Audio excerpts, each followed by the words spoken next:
Marcus Webb had worked as a janitor at Hargrove International for 11 years, and in all that time, not a single executive had ever learned his name.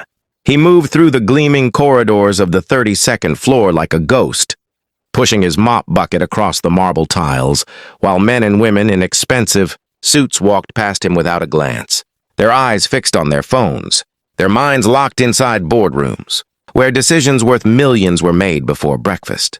Marcus did not complain. He had learned long ago that some people see the uniform before they see the man, and he had made peace with that truth the way a river makes peace with its banks, not by fighting, but by flowing. Every morning he arrived at 5:30, before the building exhaled its first breath of corporate life, and every evening he stayed until the last light was switched off, and in between he cleaned and polished and maintained a world that barely acknowledged his existence. What none of those suited professionals knew, what no one in the building had ever thought to ask, was that Marcus Webb had once lived a completely different life, one that had taken him across oceans, into classrooms in Osaka and Tokyo, where he had spent nearly a decade teaching English, learning Japanese with a devotion that bordered on reverence, building friendships that still called him on his birthday. Every year from the other side of the world, he had come back to America to care for his mother when she fell ill, taken the first job he could find and simply never left it. Life had a way of replacing plans with something else entirely, and Marcus had learned to find dignity in whatever it placed before him. On the morning that changed everything, the building was buzzing with a tension that Marcus could feel in the air, the way farmers feel rain before it falls. Hargrove International was in the middle of a merger negotiation with Tanaka Industries, a massive Japanese corporation whose CEO, Hiroshi Tanaka, had flown in personally to finalize the terms. The conference room on the 32nd floor had been prepared with obsessive precision. The water glasses, aligned to the millimeter, the presentation materials stacked with military neatness, the air conditioning set to the exact temperature that someone had decided. Powerful men preferred.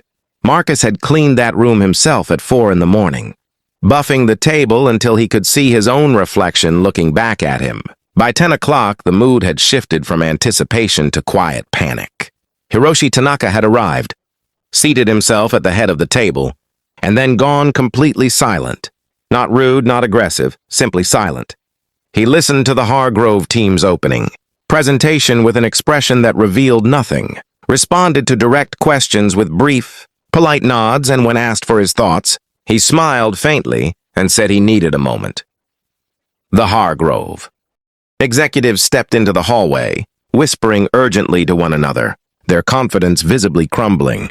Their interpreter had misread a critical clause in the translated proposal, and the entire framework of the deal had been presented in a way that, culturally and linguistically, had implied a lack of respect for Tanaka's company's legacy, something that in Japanese business culture could silently kill a negotiation before anyone even realized it was dying. Marcus was mopping the hallway, just outside the conference room when he heard the hushed, desperate conversation. He slowed his mop not to eavesdrop, but because something in the tone pulled at him, the sound of people, drowning in plain sight.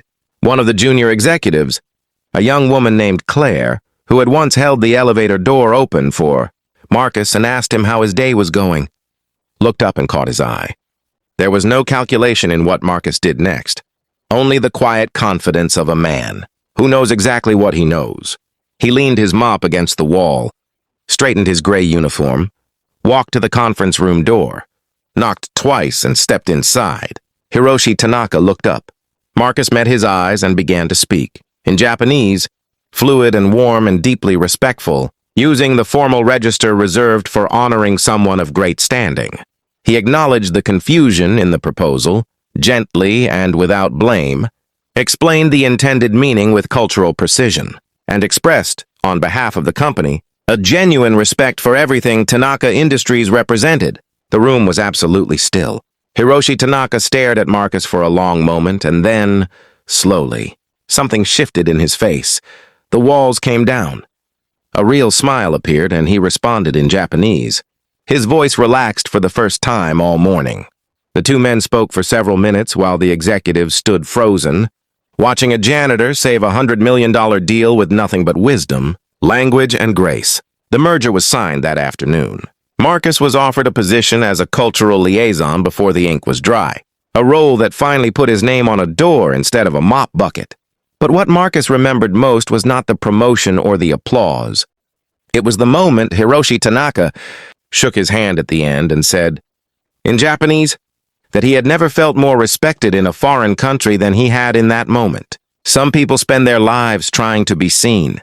Marcus Webb had simply kept showing up, kept carrying his whole self into every room, until the right moment arrived and the room finally had the good sense to go quiet and listen. If this story moved you, please like, share, and subscribe to Kindness Corner Stories, where every story reminds us that greatness wears many uniforms.